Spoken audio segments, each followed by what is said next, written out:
She told everyone I tried to sleep with her. My wife believed her. My boss fired me. My life fell apart.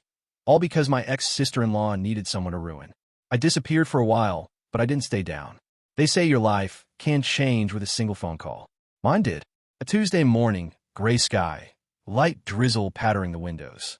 I was working from home, had just brewed a fresh cup of coffee, and my dog, Finn, was curled up at my feet. Peaceful. Normal. Then my phone buzzed. It was my wife, Emma. I answered with a smile. Hey, babe. Her voice was cold. Flat. We need to talk. Now. Come home. I'm home, I said, confused. You mean? To Mom and Dad's. They're here. Rachel's here too. Rachel. I felt a twinge in my gut, the kind you don't want to acknowledge because it feels like the beginning of something breaking. I drove through the light rain, stomach in knots. Something was off. Emma wouldn't say anything more over the phone, just repeated, just come. When I walked into her parents' house, the tension in the room was suffocating.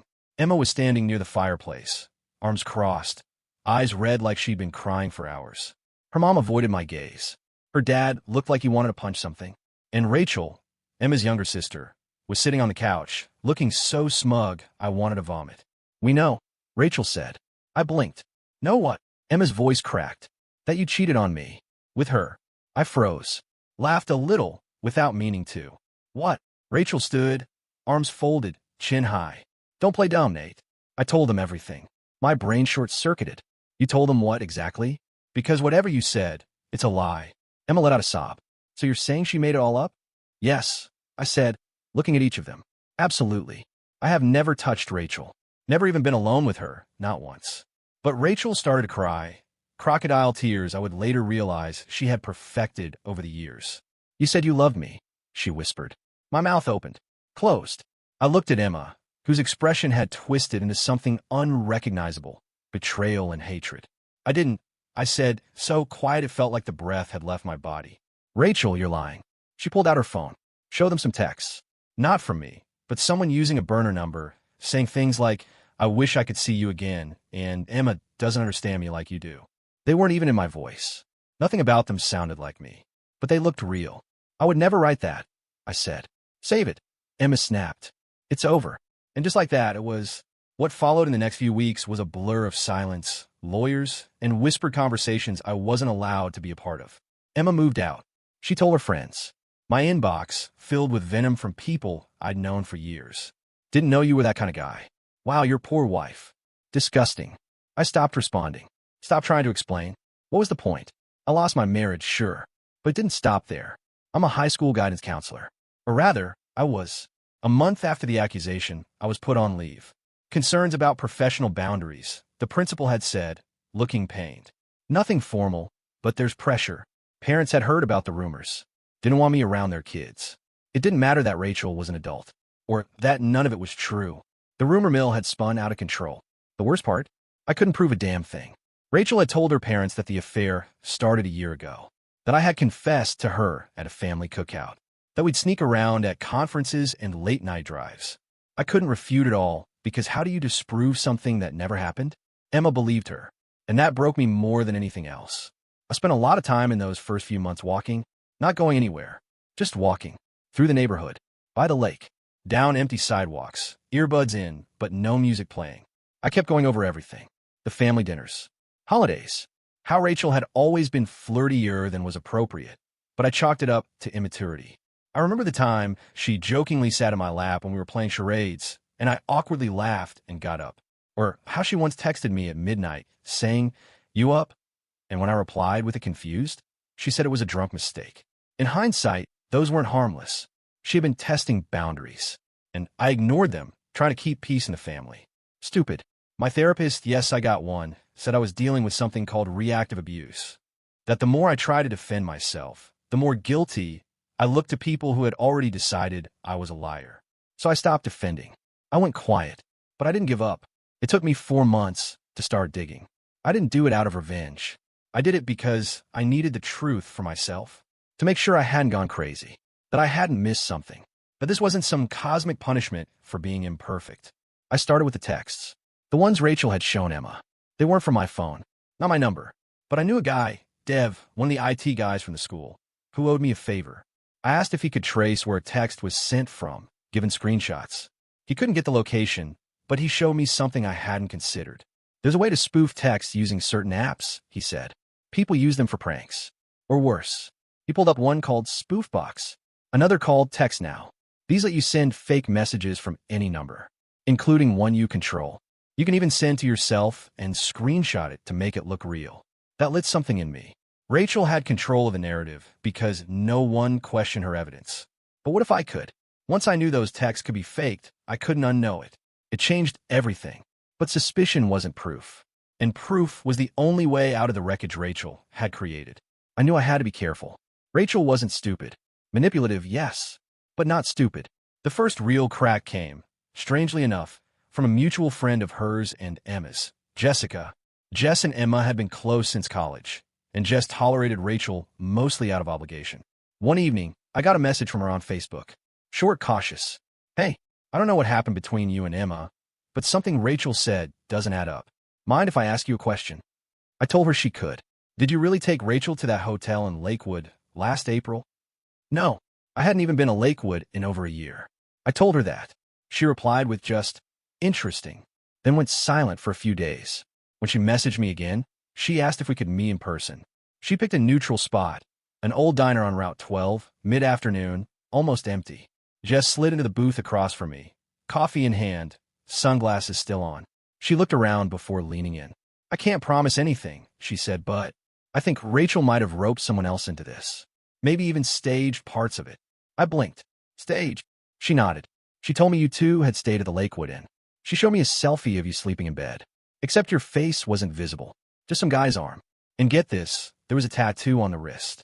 I held out my arms. No tattoos. Exactly, she said. That's why I'm here. I exhaled, something loosening in my chest. A lead. Finally. Jess agreed to send me the photo, discreetly. It arrived later that night.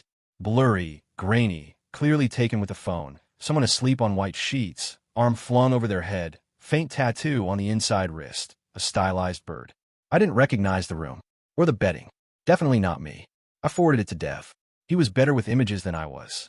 An hour later, he messaged me. That pic's been modified. Metadata's wiped. But I reverse image searched it. Nothing online, so probably original. But this wasn't taken with her phone. That lined up. Rachel had told Emma she had taken it. But the photo wasn't hers originally. Another lie. It was small, but it was something I could use. A single loose thread. I debated whether to bring this to Emma. But she wouldn't listen. Not yet. I had to go bigger. I remembered something else Rachel had said during that blow-up at her parents' place. That I had confessed to her in the car, outside a coffee shop, last October. Problem is, I have a dash cam. One of those always recording types. I'd forgotten it was even there. I dug out the memory card from my glove box and loaded it up on my laptop. The footage wasn't fancy, grainy, time-stamped audio only faintly picking up. But I had video from that day. All of it. And there was no Rachel. No confession. I parked outside Brew and Bean, waited 5 minutes, picked up a mobile order, and drove off. Alone. I trimmed the clip, backed it up to the cloud, emailed it to myself in 3 different accounts. I was starting to build something resembling a case. Still, none of it explained why Rachel had done this. That question gnawed at me more than anything. I got my answer a few weeks later. I've been looking through old text threads with Rachel, hoping for something off, some clue, some inconsistency. One caught my eye. She had texted me months before everything fell apart. I told him it's over. Not like he was going anywhere anyway. I'd ignored it back then. Thought she was talking about a guy she was dating. But now, with everything that had happened, it read differently. I asked Jess again, did Rachel have a boyfriend last year? Around summer or fall? Jess replied, yeah, some guy named Tyler. She dumped him randomly in August. Ghosted him, actually. That same month, she supposedly fell in love with me. It was clicking into place. Rachel didn't just lie to destroy my life. She tried to rewrite it, to erase her own humiliations by creating a new story where she was desired, chosen, betrayed. It wasn't about me. It was about her. The thing about people like Rachel is they can only hold a lie so long before it cracks from the weight of its own absurdity.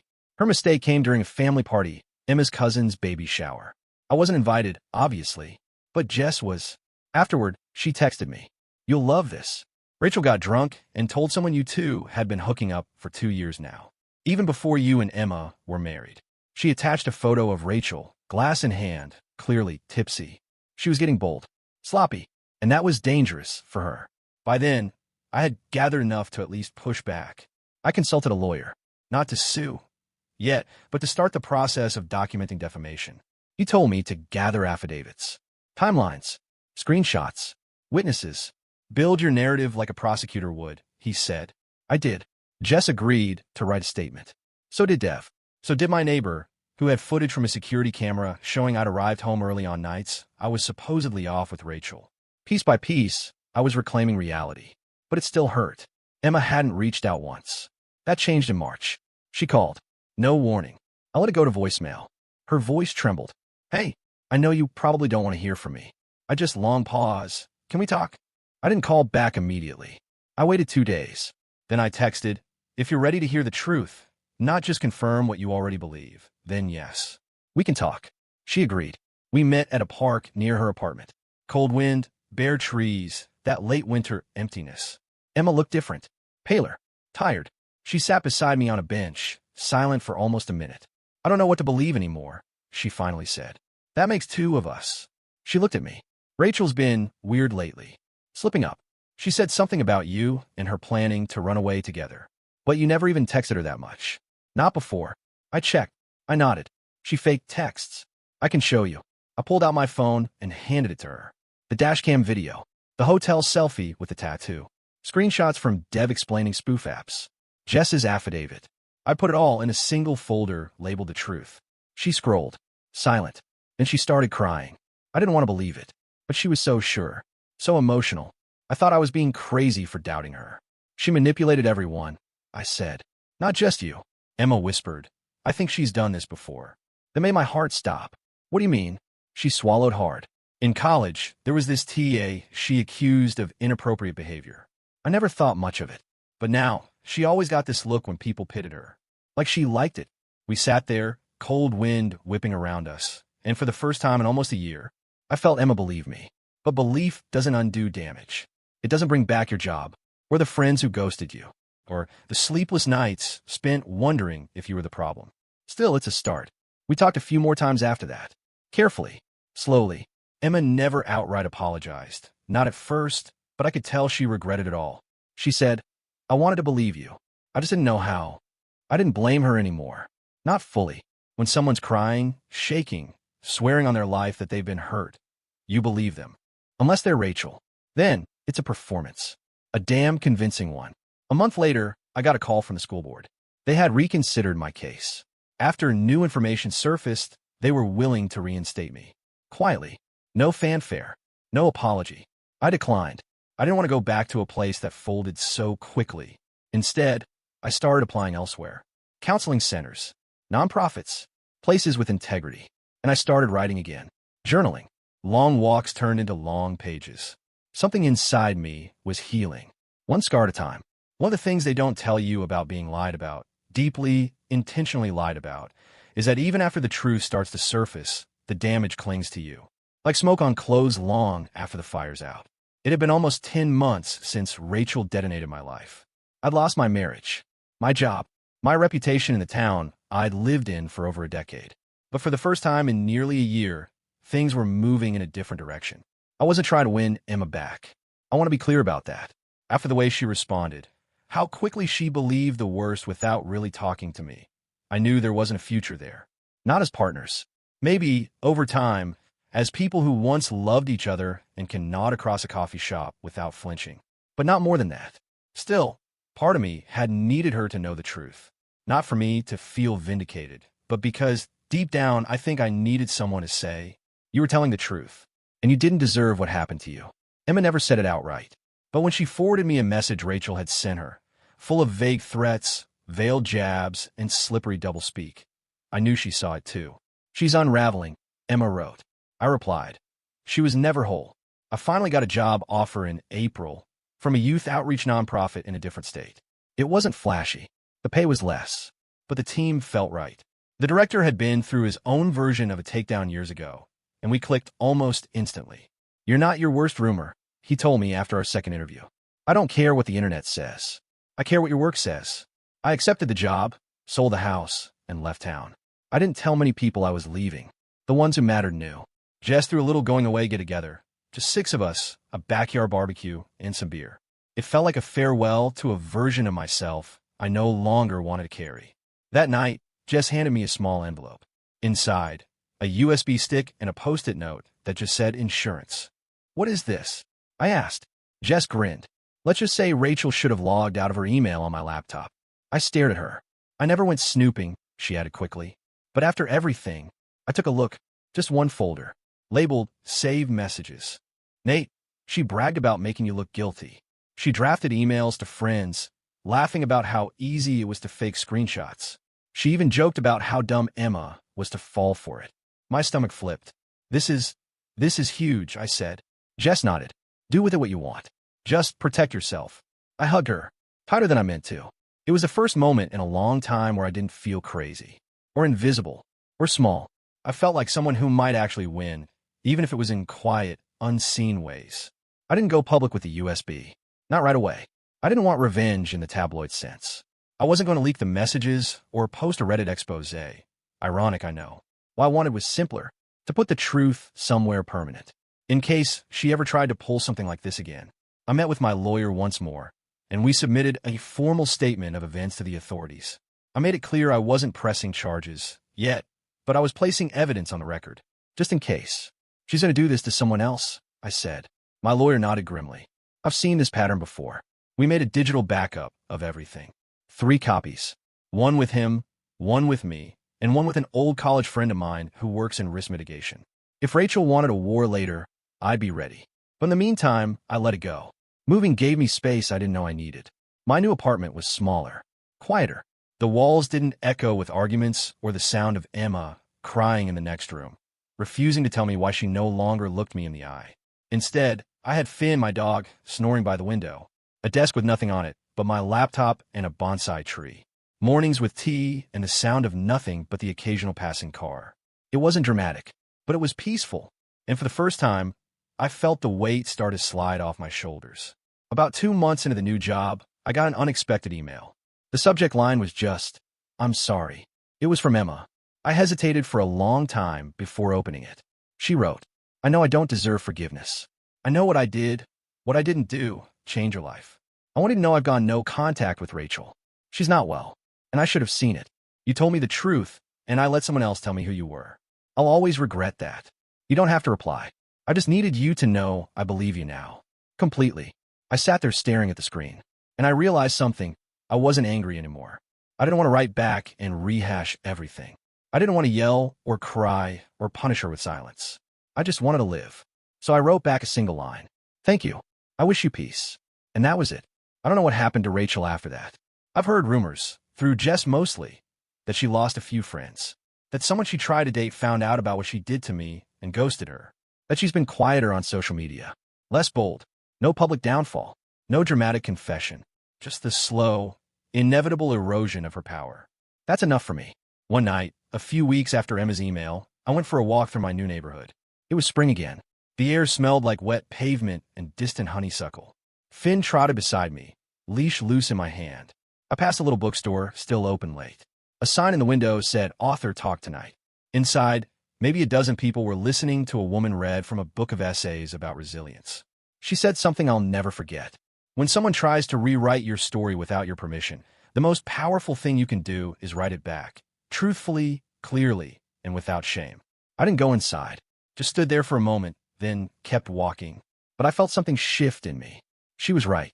Rachel tried to rewrite my story, tried to cast herself as the tragic heroine and me as the villain. And for a while it worked. People believed her. I lost everything I thought defined me. But in the end, I wrote it back. Not with rage, not with public spectacle, just with truth. And I'm still writing it. Every day. It's strange how life rebuilds itself.